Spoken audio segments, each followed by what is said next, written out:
இயேசு கிறிஸ்துவின் இனிதான நாமத்தினாலே உங்கள் யாவருக்கும் என்னுடைய வாழ்த்துதலை தெரிவித்துக் கொள்வதிலே மகிழ்ச்சி அடைகிறேன். கர்த்தர் உங்களை ஆசீர்வதிப்பாராக.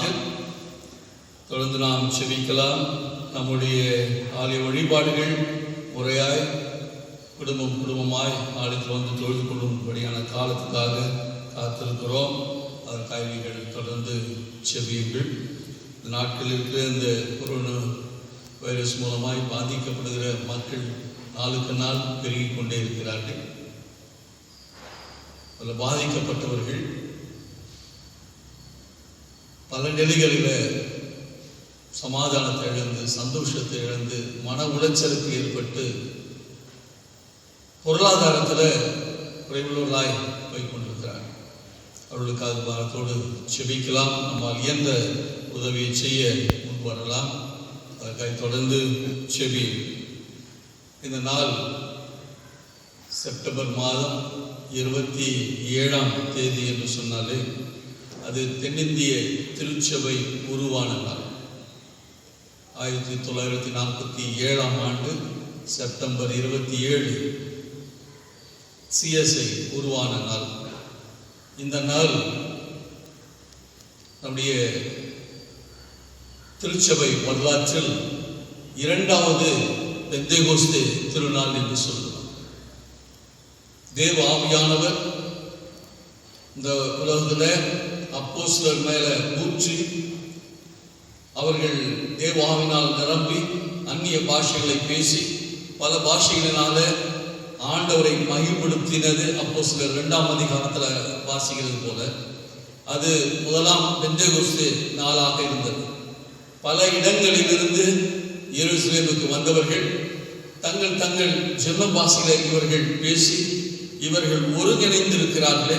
இந்த ஒருங்கிணைந்திருக்கிற இந்த இடம் தேவ மகிமையை அனுபவிக்கிற இடமாக இருக்கிறது என்று சொல்லி அந்த நாளை அவர்கள் மகிழ்ப்படுத்தினார்கள். அதை பெந்தேகோஸ்தே திருநாள் என்று சொல்லுவோம். இந்த திருச்சபை வரலாற்றில் செப்டம்பர் 27 அது 2வது பெந்தேகோஸ்தே திருநாள் என்று சொல்லுகிறார். ஏனென்றால் இந்த இந்திய தேசம் பல நிலையில கிறிஸ்துவை ஏற்றுக்கொண்டவர்கள் தொழுது கொண்டிருந்தார்கள்.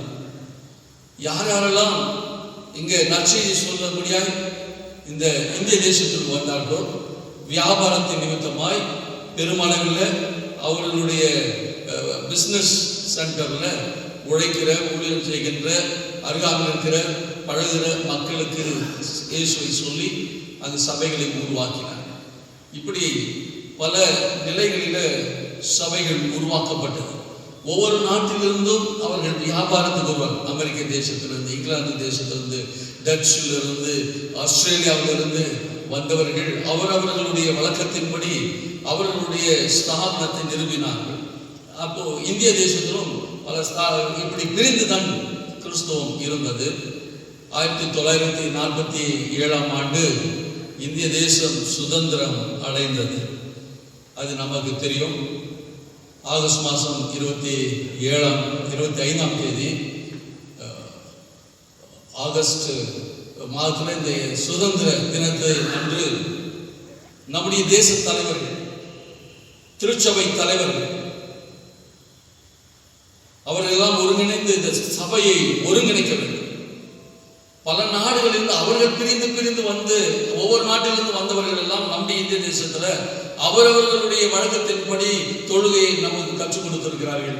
ஆனால் இந்திய தேசத்துல நம்முடைய வழக்கத்தின்படி நாம் ஒருங்கிணைந்து திருச்சபையை நடத்த வேண்டும் என்று தீர்மானித்தார். அப்படி தீர்மானிக்கின்ற பொழுது ஒரு 100 ஆண்டு கடந்தது இந்த சபைகளை ஒருங்கிணைப்பதற்காக. அப்படி ஒருங்கிணைத்ததுனால இந்திய தேசத்துல தென்னிந்திய திருச்சபை உருவாச்சு. அதற்கு முன்பாக சின்ன சின்ன திருச்சபைகள் இருந்தது.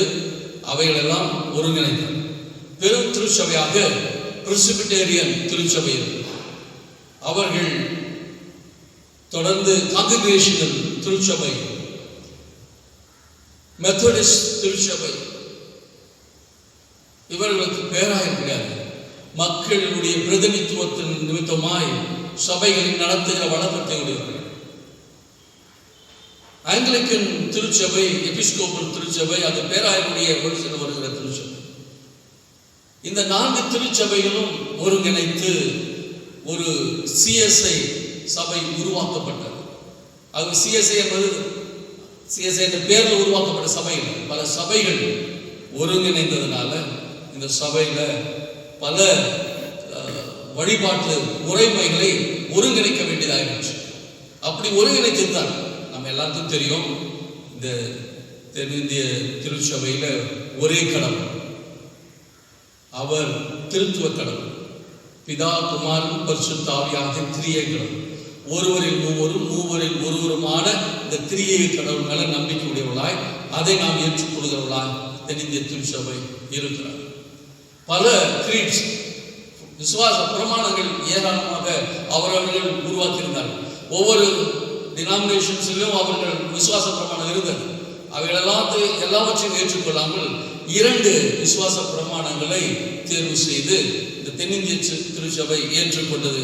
அது ஒன்று அப்போஸ்தல திருச்சபை, அப்போஸ்தல விசுவாச பிரமாணம், 2வது நிசியா விசுவாச பிரமாணம். அது 2ஐயும் நாம ஏற்றுக்கொண்டு நம்முடைய வழிபாடுகளை அதை பயன்படுத்துகிறோம். இந்த திருச்சபைகளில் பல முறைப்பாடுகள் இருந்தது, சாக்கிரமந்தங்கள் இருந்தது. ரோமன் கத்தோலிக்க சபையிலிருந்து 7 சாக்கிரமந்தங்களோடு தொடர்ந்து ஒவ்வொருவரும் அவரவர்கள் விருப்பத்தின்படி சாக்கிரமந்தங்களை வைத்திருந்தார்கள்.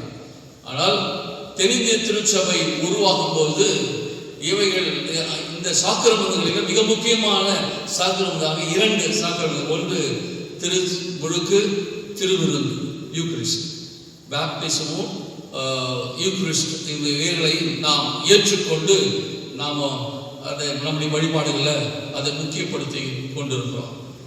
இந்திய தேசத்தில் ஆகஸ்ட் 15ஆம் தேதி 1947ஆம் ஆண்டு வெள்ளையனே வெளியேறு என்று சொன்ன பொழுது இந்திய தேசத்தில் கிறிஸ்துவை உருவாக்கின, கிறிஸ்துவை அறிமுகப்படுத்தின இந்த மிஷனரிமார்களையும் அப்படியே நாமும் அவர்கள் வெளியேற்றப்பட்டார்கள்.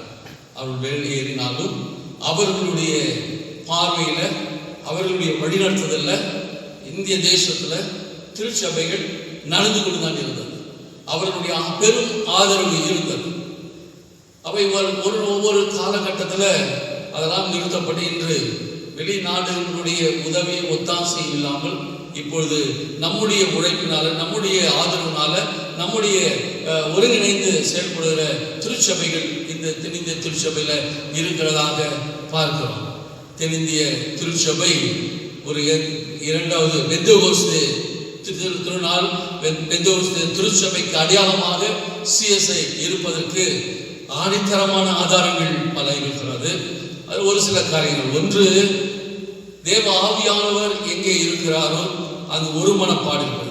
அவர்கள் ஆதி அப்போஸ்தலர்கள் ஒருமனப்பட்டு மேலாரையில் ஜெபித்தார்கள். பரிசுத்த ஆவியானவர் மேல் இறங்கினார். அவர்களுக்கு ஒரு யூனிட்டி இருந்தது. தென்னிந்திய திருச்சபையின் மேல தேவ ஆவியானவர் விசேஷமான ஒரு அபிஷேகத்தை வைத்திருக்கிறார். ஆகவே இதுல ஒரு யூனிட்டி இருக்கிறது, இது ஒரு ஒருங்கிணைப்பாடுகள் இருக்கிறார். பல டினாமினேஷன்ஸ், பல பிரிவினர்கள் எல்லாம் ஒரு சில ஒத்த கருத்துக்குள்ள வந்து ஒரு சபை ஐக்கியத்துக்குள்ள அவர்கள் ஏற்றுக்கொள்ளப்பட்டார்கள். அந்த ஏற்றுக்கொள்ளப்பட்ட சபைதான் இன்றும் வளர்ந்து கொண்டு இருக்கிறது. இந்த தென்னிந்திய திருச்சபை 4 மாநிலங்களில் இருக்கிறது, ஒரு யூனியன் பிரதேசத்தில் இருக்கிறது. அது மட்டுமல்ல, யாழ்ப்பாணத்திலும் இலங்கை தேசத்தில் 2 பேராயங்கள் அங்கு உருவாக்கப்பட்டுக் கொண்டிருக்கிறது. பல நிலைகளில் இது வளர்ந்து கொண்டே இருக்கிறது. எங்க ஒருமனப்பாடு இருக்கிறதோ, எங்க ஒருங்கிணைந்து இருக்கிறார்களோ அங்கு ஒரு வளர்ச்சி இருக்கிறது.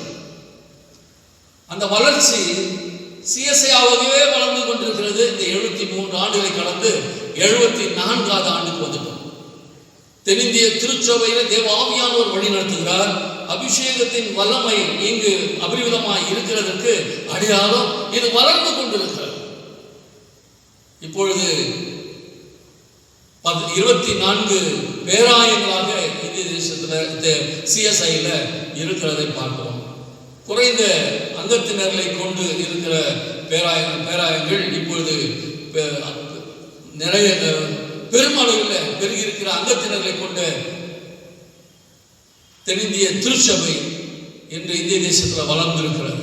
நம்முடைய வேலூர் பேராயம், 1976ஆம் ஆண்டு ஜனவரி மாதம் 26ஆம் தேதி உருவாக்கப்பட்டது.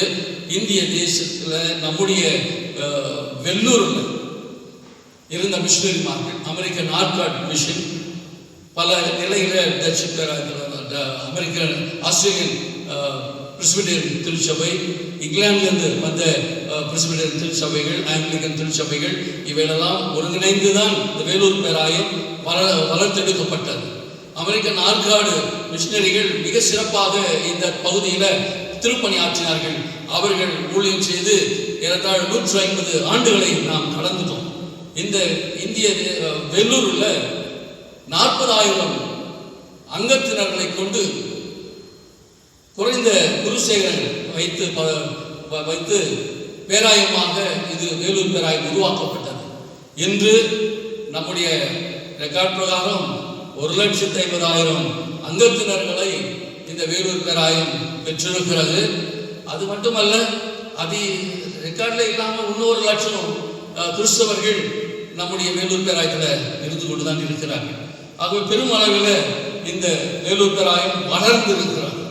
இப்பொழுது 24 குருசேகரங்களை வைத்து ஆரம்பிக்கப்பட்ட இந்த வேலூர் பேராயம் 100 குருசேகரங்களை கடந்து போச்சு. 100 ஆயர்களை நாம் கடந்து வந்துட்டோம். இப்பொழுது பேராயம் பெருமளவில் பறந்து விரிந்திருக்கிறது. இங்கே ஆம்பூரை தாண்டி இல்லை நம்முடைய பேராயம். இப்பொழுது திருப்பத்தூரை கடந்து ஊத்தங்கரை வரைக்கும் இந்த பேராயம் பறந்து இருக்கிறது. சித்தூர், பல்மேறு, பாக்காலம் இந்த பாடலில் இருந்த நம்முடைய பேராயம் இப்பொழுது வேலூர் பேராயம் இந்த பக்கம் திருப்பதி வரைக்கும், திருப்பதியில் 7 குருசேகரங்களை 7 ஆலயங்களை நாம் ஸ்தாபித்திருக்கிறோம். இந்த பக்கம் பல்மேறு தாண்டி பெங்களூர் வழியில் குப்பம் வரைக்கும் நம்முடைய பேராயம் எல்லைகள் விரிவாக்கப்பட்டிருக்கிறது. நம்முடைய பேராயம் மகாராஜாக்கு அப்புறம் காவிரிப்பாக்கத்தோடு இருந்த மகாராஜாவோடு இருந்து விடுது. இப்போது காவிரிப்பாக்கம், அதன் பிறகு நாம் கொஞ்சம் வளர்ந்திருக்கிறோம். இப்படி பல நிலைகள். இந்த பக்கம் எடுத்துக்கொண்டால் கண்ணமங்கலத்தோடு போலூர் வரைக்கும் அந்த பகுதியில் நற்செய்திகள் அறிவிக்கப்பட்டு கொண்டிருக்கிறது. இப்படி பலர்ந்து விரிந்திருக்கிற இந்த வேலூர் பேராயத்தை நாம் பார்க்கும் பொழுது தேவ ஆவியானவர் கிரியை செய்கிறார். பிரச்சனைகள் இருக்கிறது, பிரிவினைகள் இருக்கிறது, மனஸ்தாபங்கள் இருக்கிறது, கோர்ட் கேஸ் இருக்குது, காவல்துறை கேஸ் இருக்குது. இவையெல்லாம் ஒரு பக்கம் இருந்தாலும் ஆண்டவராகிய இயேசு தலைமையேற்று இந்த திருச்சபை வளர்த்தெடுத்துக் கொண்டிருக்கிறார். இது பல திருச்சபையில் ஒருங்கிணைந்த திருச்சபை, தென்னிந்திய திருச்சபை. இதனுடைய யூனிட்டி சிஎஸ்ஐ மட்டுமல்ல, வட மாநிலத்தில் சிஎன்ஐ வளர்ந்திருக்கிறது. அப்போ சிஎஸ்ஐ, சிஎன்ஐ, மார்த்தோமா இவைகள் கடந்த ஒரு சில ஆண்டுகளுக்கு முன்பாக ஒருங்கிணைய வேண்டும் என்று பேச்சுவார்த்தைகள் நடந்து கொண்டிருக்கிறது. அதுக்கான முயற்சிகள் எடுத்துக் கொண்டிருக்கிறார்கள். கூடிய சீக்கிரத்தில் நாம் ஜெபிக்கலாம். சர்ச் ஆஃப் இந்தியா அப்படின்ற ஒரு தலைமைத்துவத்தில் இந்த இந்திய தேசத்தில் கிறிஸ்துவ மார்க்கம் வளர்த்தெடுக்கப்பட வேண்டும். அது நம்முடைய காலங்களில் உருவாக வேண்டும் என்பதற்காக நாம் எல்லோரும் நம்முடைய தனி ஜபங்களிலும் குடும்ப ஜபங்களிலும் இதற்காக ஜெபிக்க நாம் அழைக்கப்பட்டிருக்கிறோம். ஆகவே இந்திய தேசத்தில் கிறிஸ்துவர்கள் பெருமளவில் சுதந்திரத்திற்காக போராடி இருக்கிறார்கள். இந்த திருச்சபையின் வளர்ச்சிக்காக தங்களை அர்ப்பணித்து இருக்கிறார்கள். தியாகம் செய்தவர்கள் ஏராளம். கிறிஸ்துவ குடும்பங்களில் பிறந்து வளர்ந்து இந்த கிறிஸ்துவ தாக்கத்தில் அவர்கள் வளர்த்தெடுக்கப்பட்டவர்கள் பொது நலத்திலையும் நாம் தங்களையே அர்ப்பணித்து வாழ்ந்திருக்கிறார்கள். பல உதாரணங்களை கொள்ளலாம். ஏனென்றால் இந்த கிறிஸ்துவ மார்க்கம் பள்ளிக்கூடங்களை, கல்வி சாலைகளை அமைத்து அறியாமல் இருக்கிற இருளில் இருக்கிற மக்களுக்கு கல்வியை கொடுத்து, அறிவுகளை கொடுத்து, வாழ்வாதாரங்களை முன்னேற்றி இருக்கிறவர்கள் இந்த கிறிஸ்தவர்கள். அது மட்டுமல்ல, இயற்கையாக மருத்துவ பணியை செய்யும்படியாய் மருத்துவமனைகளை நிறுவி அதன் மூலமாக ஏழை எளிய மக்களுக்கு இலவசமான அவர்கள் சிகிச்சைகளை கொடுத்து அவர்களுக்கு இயேசுவின் அன்பை இதன் மூலமாக வெளிப்படுத்தி இருக்கிறார்கள். ஒரு நல்ல சமாரியனை போல அவர்களுக்கு கிறிஸ்துவின் அன்பை வெளிப்படுத்தி இருக்கிறார்கள். இதனால திருச்சபை சமயத்திற்கு மட்டுமல்ல, அது சமூகத்தையும் சீர்படுத்துவதற்காக, முன்னேற்றுவதற்காக அமைக்கப்பட்டிருக்கின்றதுதான் கிறிஸ்துவ மார்க்கம். இந்த கிறிஸ்துவ மார்க்கத்தினுடைய யூனிட்டி, இந்த தென்னிந்திய திருச்சபையின் யூனிட்டி முடிந்துவிட்டது என்பது அல்ல. இது ஒரு தொடர்ச்சியான ஒவ்வொரு காலகட்டங்களில் சபைகளை இணைத்துக் கொண்டே இருக்கிறது. மார்க்கமாய் இது பயணித்துக் கொண்டே இருக்கிறது. ஆகவே யூனிட்டி இன் டைவர்சிட்டி என்று சொல்கிறோம். பல நிலையில பிரிந்திருந்தாலும் அவர்களை ஒருங்கிணைந்து கிறிஸ்துவின் நாமத்தை மகிமைப்படுத்துகின்ற திருப்பணிகள் இந்திய தேசத்தில் நடந்து கொண்டே இருக்கிறது. அதுக்கு நாம சாட்சிகளாக இருக்கிறோம். தொடர்ந்து இதற்காக நாம் ஜெபிக்கிறோம். இந்த நாளில் நாம சாட்சியை குறித்து யூனிட்டி இன் விட்னஸ், அந்த தலைப்பு சாட்சியில் ஒற்றுமை. யூனிட்டி இன் விட்னஸ் என்ற தலைப்பில் தான் சிந்திக்கும்படியாக என்று நான் வாசிக்கப்பட்ட வேத பகுதியை கொண்டு ஒரு சில காரியங்கள் பகிர்ந்து கொள்ள விரும்புகிறேன். ஒன்று, எசேக்கியா தீர்க்கதரிசி புத்தகம் 37ஆம் அதிகாரம் 15ஆம் வசனத்திலிருந்து வாசித்தால் அங்கு ஆண்டவராகிய தேவன் எசேக்கியாவுக்கு ஒரு தரிசனத்தை கொடுக்கிறார், ஒரு வெளிப்பாடை கொடுக்கிறார். என்ன சொல்றாரு? கையில 2 கோல் எடுத்துக்கப்பா, அந்த 2 கோலையும் ஒன்றா இணைக்கணும். ஒரு கோல் யாருன்னா யூதா கோத்திரம்னு எழுதும், இன்னொரு கோல் எதுனா அது யோசுவாவின் கோல் என்று எழுதுகிறார். ஒரு கோலில் யூதாவின் புத்திரர்கள், இஸ்ரவேல் புத்திரர்கள், ஆகவே யூதா என்று அதில் கோலின் பெயர் எழுது. இன்னொரு கோலுக்கு எப்ராஹிம் சேர்ந்த இஸ்ரவேல் மக்கள், ஆகவே அது யோசேப்பினுடைய அவருடைய தகப்பனார், ஆகவே அதனுடைய பெயர் எழுத்து. இரண்டையும் ஒருங்கிணைத்து உன் கையில் 2 ஒன்றாக வேண்டும் என்பதை அடையாளப்படுத்து என்று சொல்கிறார். இஸ்ரவேல் மக்கள் 12 கோத்திரத்தை உடையவர்கள், யாக்கோபினுடைய பிள்ளைகள். ஆக இப்பொழுது அதை ஒருங்கிணைக்கின்ற ஒரு திருப்பணி. ஏனென்றால் காலகட்டங்கள் உருண்டு விடும்போது, வளர்ந்து பெருகும் பொழுதும் அவர்கள் ஆண்டவரை விட்டு விலகி போகிறதுனால, விக்கிரக ஆராதனைக்கு போகிறதுனால, உலகத்தை சார்ந்த காரியங்களில் ஈடுபடுவதனால அவர்களுக்கு ஏற்றத்தாழ்வு வந்தது, பிரச்சனைகள் வந்து, பிரிவினைகள் வந்தது. இந்த 11 பேரும் வெளியில இருந்தார்கள். ஒருவர் யோசேப்பு எகிப்தில் உயர் பதவிக்கு வந்து விட்டார். அவருக்கு பிள்ளைகளில் மனேசே, இப்ராஹிம் அவர்கள் பிறந்தார்கள். அவர்கள் பெஞ்சமின் அவருடைய சகோதரன். இவர்கள் 20 தனியாகவும் 10 பேர் தனியாகவும் அவர்கள் பிரிந்திருந்தார்கள். அப்பொழுது அதன் பிறகு அவர் காலப்போக்கில் அவர்கள் முரண்பாடான கருத்துக்குள்ள வந்து ஒருவருக்கு விரோதமாய் ஒருவர் எழும்பி அழிக்கிற காலத்துக்கு வந்துட்டாங்க. எதிராளிகளோடு, அந்நிய மதத்தினரோடு இணைந்து கலப்படமானார்கள். இப்படி பல நிலைகளில் போனதுனால தேவனுடைய கோபாக்கணிக்கு ஆளானார்கள். ஆண்டவராகிய தேவன் எப்பொழுதுமே ஆண்டவர் விட்டு விலகி போகிறவர்களை பார்த்து அழிக்கணும் என்று நினைக்கிறவர் அல்ல. அப்படியே நினைத்தாலும் அந்த தீங்குக்கு மனசாபப்படுகிறவர். அவர் மன்னித்து ஒருங்கிணைக்கின்றவர் தான். 100 ஆடு வருவதற்கு இருந்து இயேசு ஒரு உதாரணம் சொல்லும் போது, 100 ஆடு ஒரு மேய்ப்பன்ட்டு இருந்தது, ஒரு ஆடு காணாம போச்சு. 99 ஆடு அப்படியே விட்டுட்டு அந்த ஒரு ஆடை தேடி போய் கண்டுபிடித்து அதை மகிழ்ச்சியோடு கொண்டு வந்தாங்க. அப்படிதான் ஆண்டவராகிய தேவன் அவரை விட்டு விலகி போகிறவர்கள், தூரமா போகிறவர்களை குறித்து மனதுருகிறோம். அவர்கள் தூரமா போக போக பாடுகள் தான், வேதனைகள் தான், பிரச்சனைகள் தான், கஷ்டங்கள், அந்த கண்ணீருடைய வாழ்வு, கண்ணீரோடு வாழ்கிற வாழ்வு இந்த ஆண்டவர் பார்க்கும்போது அவருடைய உள்ளம் உடையும். அதுதான் யாத்திரா புத்தகம் 3ஆம் அதிகாரம் 7ஆம் வசனத்தில் வாசிக்கிறோம். இவர்கள் ஆலோட்டிகள் நிமித்தமாய் துன்புறுத்துவதும் துயரப்படுத்துவதும் அவர்கள் அடிமைப்படுத்துவதை கண்டு நான் மனதுருகினேன் என்று மோசேக்கு சொல்லுறார். ஆகவே ஆண்டவர் மனதுருக்க முடியும். இயேசு ஊழியம் செய்த நாட்களில் மத்தேயு சுவிசேஷம் 9ஆம் அதிகாரம் 36ஆம் வசனத்தில் அவர் திரளான ஜனங்களை பார்க்கும்போது அவர்கள் மேய்ப்பன் இல்லை, அவர்கள் வாழ்வில் தோய்ந்து போனவர்களும் சிதறடிக்கப்பட்டவருமாய் இருப்பதை கண்டு மனதுருகினார் என்று பார்க்கிறோம். ஆண்டவருடைய உள்ளம் அன்பு நிறைந்தது, அவர் இரக்கம் நிறைந்தவர். அதுவே தான் எசேக்கியா சொல்றார், அப்படி விட்டுற முடியாது. இவர்களை 10 கோத்திரம் ஒரு பக்கமோ 2 கோத்திரம் ஒரு பக்கமோ அப்படியே நான் விட்டு விடுவதற்கல்ல, நீங்க அவர்களை ஒருங்கிணைக்க வேண்டும். அதற்கு அடையாளமா 2 கோல்களை எடுத்து அதை இசைந்து கட்டி அவைகள் கையில பிடித்துக்கொள். அது என்னன்னு சொன்னால், இந்த 10, 12 கோத்திரம் ஆண்டவருடைய கோத்திரம். ஆண்டவரால் அழைக்கப்பட்டவர்கள், ஆசீர்வதிக்கப்பட்டவர்கள். யாக்கோபு அவன் தன்னுடைய பிள்ளைகளை ஆசீர்வதிக்கும், யோசேப்பினுடைய பிள்ளைகளை ஆசீர்வதித்து ஆபிரகாம், ஈசாக்கு தொடர்ந்து யாக்கோபை தொடர்ந்து அந்த எப்ராஹிமுடைய தலையில தொடர்ந்து அந்த வம்ச ஆசீர்வாதத்தை தலைமுறையாய் கொடுக்கிற ஆசீர்வாதத்தை அந்த யாக்கோபு தன்னுடைய பேரனாகிய யோசேப்புக்கு பிறந்த பிள்ளைகள் மேல வைத்தார். ஆகவே தான் இப்பொழுது இவர்களுடைய பெயர்களை இப்பொழுது இந்த கோத்திரங்களை இணைத்து ஆண்டவரை மையப்படுத்தும்படியாக அழைப்பு. அதனால்தான் எப்ராஹிமுக்கும் அதை சேர்த்து இஸ்ரவேல் கோத்திரத்திற்கும் அடுத்து யோசேப்பின் கோலை எடுத்து அதை யூதாவின் கோலோடு சேர்த்து அவைகளை ஒரு கோலாக்குவேன் என்று ஆண்டவர் அந்த சொல்லி அவர்களை அரவணைக்கிறார். அவர்கள் பிரிந்திருக்கிறவர்கள் ஒன்று சேர வேண்டும் தான் இந்த நாளில். அதுதான் சாட்சி. புறமதசெல்லாம் பார்க்குறாங்க, பிரிந்திருந்தா அவங்களுக்கு சந்தோஷம். ஒருத்தர் சேர்ந்துன்னு அவர்களையே அடிக்க ஆரம்பிச்சு தன் கையால தன் கண்ணை குத்துற மாதிரி இஸ்ரவேல் மக்கள் வைத்து இஸ்ரவேலரை கொண்டிருந்தார்கள், பிரித்திருந்தார்கள். அதை தவிர்த்து இஸ்ரவேல் மக்களுக்குள்ள ஒரு யூனிட்டியை கொண்டு வரணும், ஒரு ஐக்கியத்தை கொண்டு வரணும்னாரு. அது பெரும் சாட்சியாக நாட்களில் மாறி போனது. என் அன்பு சகோதர சகோதரி, நம்முடைய குடும்பத்தில் கூட சின்ன சின்ன மனஸ்தாபங்கள் பிரச்சனை இருக்குது. ஆனால் பிரிந்திருக்கிற கணவன் மனைவி பெற்றோர் பிள்ளைகள் சகோதர சகோதரிகளை ஒருங்கிணைத்து நல்ல ஒரு சமாதானத்தின் இல்லமாக நம்முடைய குடும்பத்தை மாற்ற ஆண்டவர் அழைக்கிறார். திருச்சபையில் கூட பல நிலைகளில் மனஸ்தாபம் இருக்குது, பிரச்சனை இருக்குது, நம்ம ஒருவரை ஒரு பிரிந்திருக்கிறோம். ஆனாலும் கிறிஸ்துவின் ரத்தத்தினால் நாம் கழுவப்பட்டவர்கள், கிறிஸ்துவின் ரத்தத்தினால் இணைக்கப்பட்டிருக்கிறோம். ஆகவே அந்த ஒருங்கிணைப்பாட்டுக்குள்ள நாம் ஒருவரை ஒருவர் மன்னித்து ஒருவரோடு ஒருவர் இணைந்திருக்க அழைக்கப்படுகிறோம். அதனால்தான் பவுலடிகள் எபேசியர் சபைக்கு எழுதும்போது எழுதுகிறார். எபேசியருக்கு எழுதிடுவோம் 2ஆம் அதிகாரம் 13, 12, 13, 14 வசனங்கள் வாசித்தால், ஆண்டவராகிய இயேசு மரித்த அவர் ரத்தத்தினால் நாம் மீட்கப்பட்டவர்கள் இஸ்ரவேல் மக்கள், புறஜாதிகள், யூதர்கள், புறஜாதிகள், நீங்களாம் ஒருங்கிணைக்கப்பட வேண்டும் என்று எழுதுகிறார். முன்ன தூரமா இருந்தீங்க, இயேசு கிறிஸ்து ரத்தத்தினால சேர்க்கப்பட்டிருக்கிறீர்கள் என்று எழுதுகிறார்.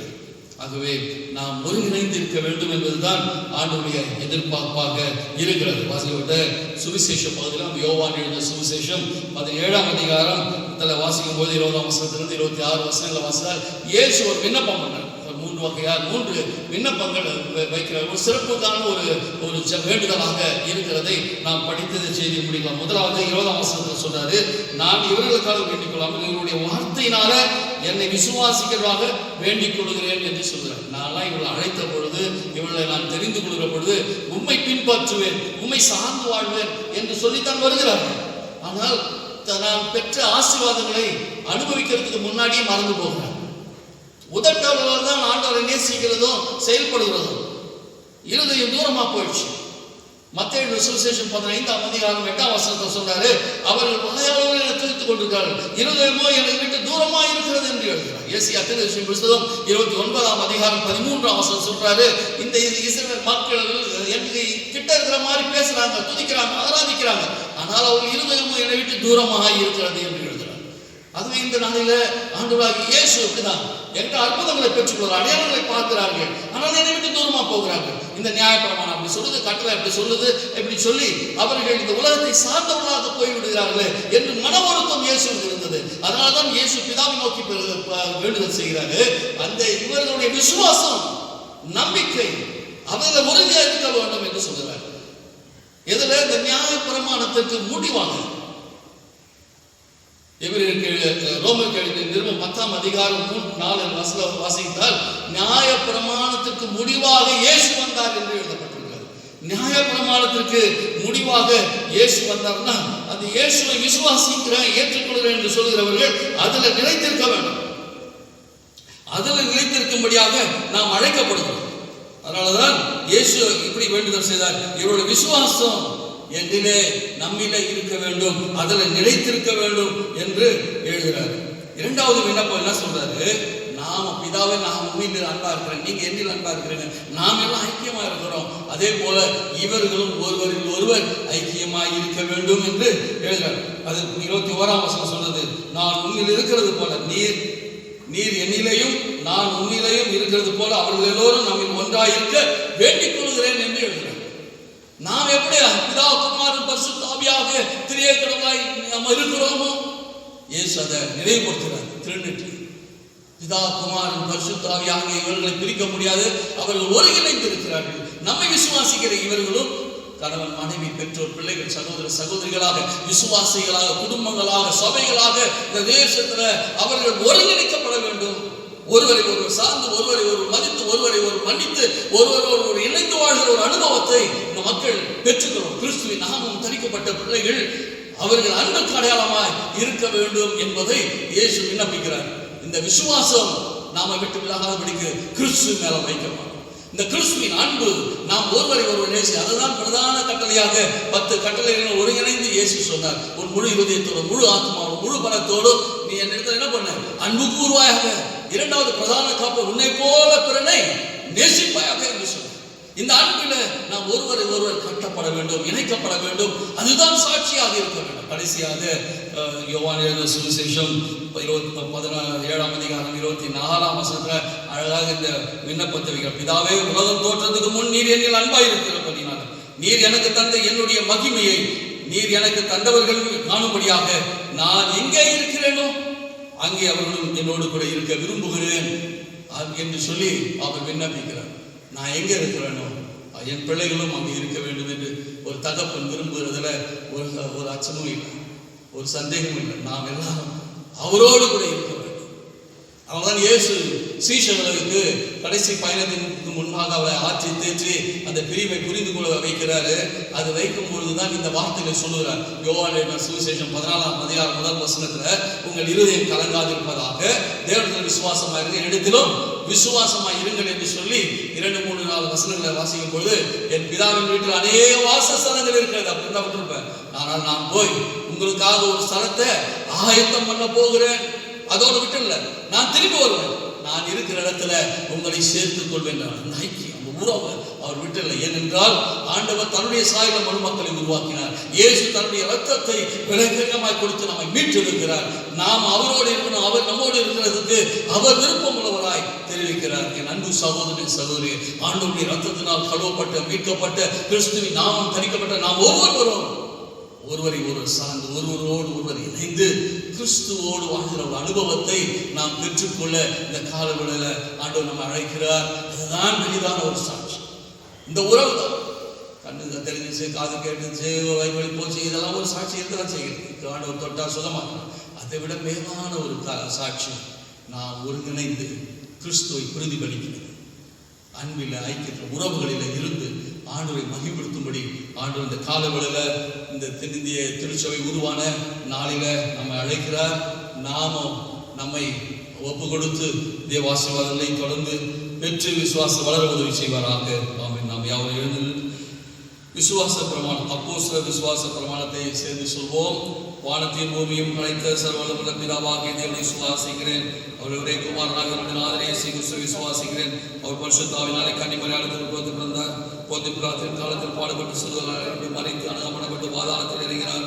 3ஆம் நாள் மரித்தோடு எழுந்தருளினார். பரமனத்துக்கு ஏறி சர்வவல்லமையுள்ள பிதாவாகிய தேவனுடைய வலது பாசறை வீற்றிருக்கிறார். அவிடத்திலிருந்து உங்களோடு மரித்தோர் நியாயத்திற்கு வருவார். பரிசுத்தாவை விசுவாசிக்கிறேன். பொதுவாக பரிசுத்த சபை பரிசுத்தவான்களை ஐக்கியமும் பாவ மன்னிப்பும் சரீரமை தேடுதலும் நித்திய ஜீவனம் உண்டு என்று விசுவாசிக்கிறேன். ஆமென். தொடர்ந்து நாம் கிறிஸ்துவ கீர்த்தனையில 242வது கீர்த்தனை, வாரும் நாம் எல்லோரும் கூடி மகிழ் கொண்டாடுவோம் என்ற பாடலை சேர்ந்து பாடலாம். வாரும் நாம் எல்லோரும் கூடி மகிழ் கொண்டாடுவோம், சற்று மாசிலானவே சொன்னாதரை வாழ்த்தி பாடுவோம். வாரும் நாம் எல்லோரும் கூடி மகிழ் கொண்டாடுவோம், தாரகமற்ற இழைகள் தழைக்க நாயனா இந்த காலனிலே மானுடவர் தாரமாயினார். ஆவாரும் நாம் எல்லோரும் கூடி மகிழ் கொண்டாடுவோம்,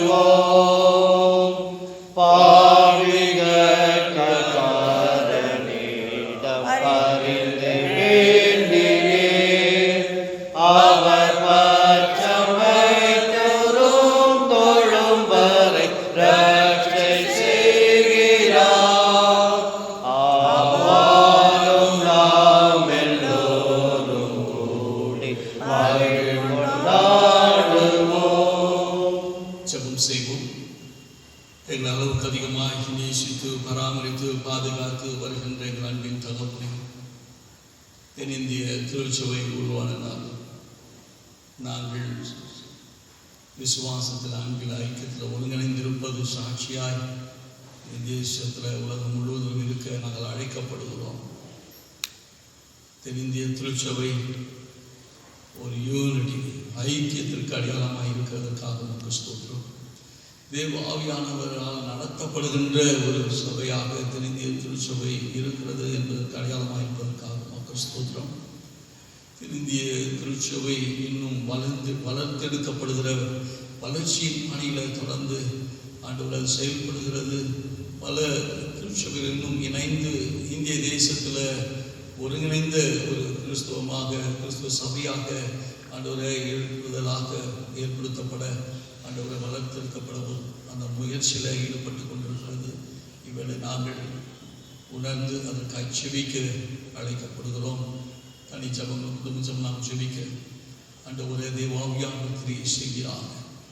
ஆண்டவரே இஸ்ரவேல் மக்களின் ஆண்டவரே அவருடைய முரட்டாட்டத்தின் நிமித்தமாய் பணங்கள் கழுத்துடையவளாய் இருந்தது நிமித்தமாய் உங்கள் வீட்டு விலகி விக்கிரகங்களுக்கு அடிமையானதினால் ஆண்டவரே அவர்கள் ஆண்டவரை உண்மை விட்டு விலகி போனார். இந்த பாபிலோனிய சிறையிறப்பு அவர்களை விக்கிரக ஆராதனைக்காரர்களாய் மாற்றி போனது. யூதா போச்சு, அப்புறம் இப்ராஹிம் போனார்.